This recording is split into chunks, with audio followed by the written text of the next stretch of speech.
মুক্তিযুদ্ধের পুরো ৯ মাস শেখ মুজিবুর রহমান বন্দী ছিলেন পাকিস্তানের কারাগারে। ১৯৭২ সালের ১০ই জানুয়ারি তিনি ফিরে আসেন দেশে। এরপর ১৯৭৫ সালের ১৫ই আগস্ট সপরিবারে তাকে নির্মমভাবে হত্যা করা হয়। তবে ৭২ থেকে ৭৫-এর ইতিহাস আমাদের অনেকেরই অজানা। এ সময় আওয়ামী লীগ সরকার তথা শেখ মুজিবের ঘনিষ্ঠজনদের বিরুদ্ধে উঠে সীমাহীন দুর্নীতি, স্বজনপ্রীতি ও দেশে একদলীয় শাসন ব্যবস্থা কায়েমের অভিযোগ।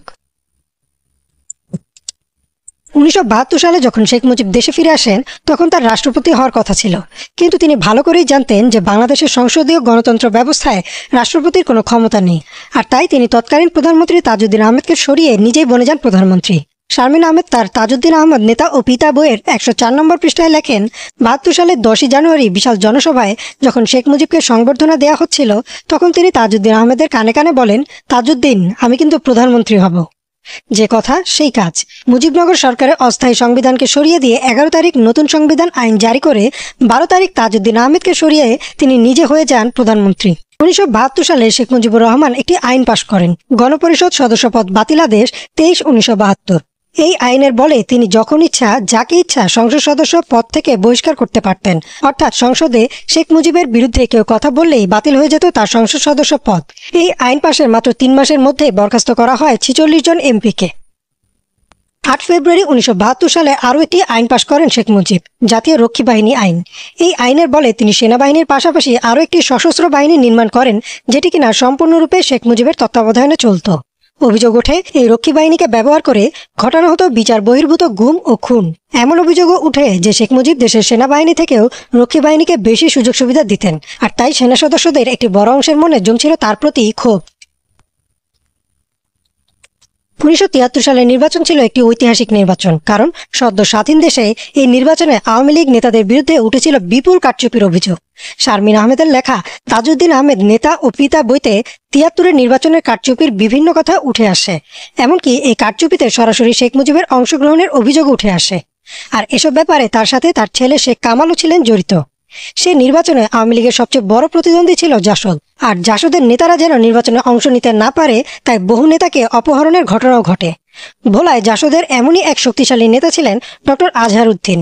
একই আসন থেকে মনোনয়নপত্র জমা দেন শেখ মুজিব, কিন্তু মনোনয়ন জমা দেওয়ার দিন আওয়ামী লীগের কিছু লোক ডক্টর আজহারউদ্দিনকে অপহরণ করেন।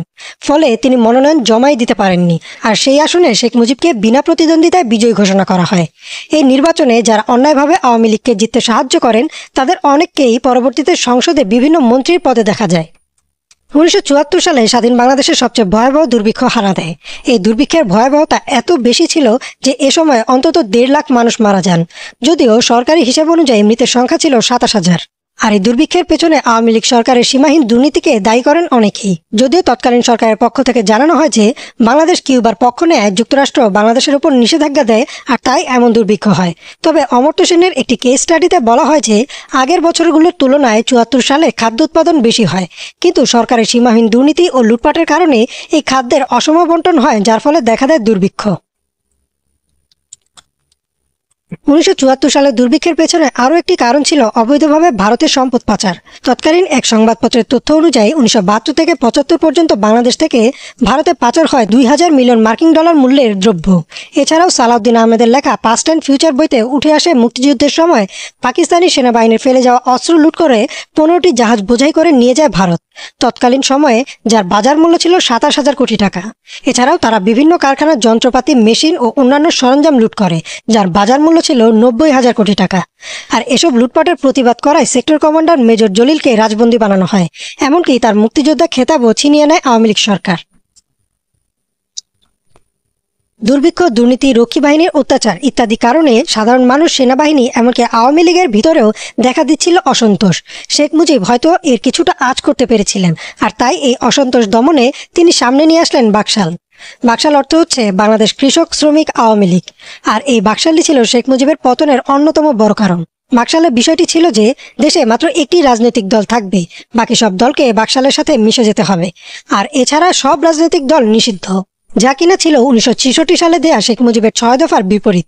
এছাড়াও তিনি ৪টি পত্রিকা ছাড়া বাকি সব গণমাধ্যমও বন্ধ করে দেন। ফলে সারা দেশে ঢালাওভাবে শুধুমাত্র আওয়ামী লীগ সরকার তথা শেখ মুজিবের সাফল্য প্রচারিত হতো। বঙ্গবন্ধু শেখ মুজিবুর রহমান 1966 সালে 6 দফা ঘোষণার পর ক্রমশ বাঙালি জাতির নায়ক হয়ে ওঠেন। 1971 সালে তিনি সরাসরি স্বাধীনতার ঘোষণা না দিলেও তার নামের উপর ভর করেই হয় রক্তক্ষয়ী মুক্তিযুদ্ধ আর অর্জিত হয় মহান স্বাধীনতা। কিন্তু 1972 থেকে 1975 সালের বহু জানা অজানা ইতিহাস ইঙ্গিত করে যে তিনি হয়তো একজন ভালো শাসক ছিলেন না।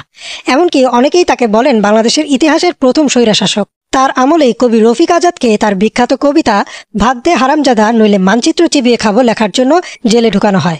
বাংলাদেশ সর্বহারা পার্টির নেতা সিরাজ শিকদারকেও শেখ মুজিবের আমলে বিচার বহির্ভূতভাবে ক্রসফায়ারে হত্যা করা হয়, যা ছিল স্বাধীন বাংলাদেশের প্রথম ক্রসফায়ার। পরবর্তীতে শেখ মুজিব দম্ভচিত্তে সংসদে দাঁড়িয়ে বলেন, কোথায় গেল সিরাজ শিকদার? এসব কারণে অনেকে বলেন শেখ মুজিব একজন ভালো নেতা হলেও ভালো শাসক ছিলেন না। আর তাই হয়তো একসময় তার ভাষণে উদ্বুদ্ধ হয়ে যেসব সেনা অফিসাররা মুক্তিযুদ্ধ করেছিলেন তারাই নির্মমভাবে সপরিবারে তাকে হত্যা করেন। যখন তাদের শেখ মুজিবকে হত্যা করার কারণ জিজ্ঞেস করা হয়েছিল, তারা বলেছিলেন আর কোনো উপায় ছিল না শেখ মুজিবকে ক্ষমতাচ্যুত করার।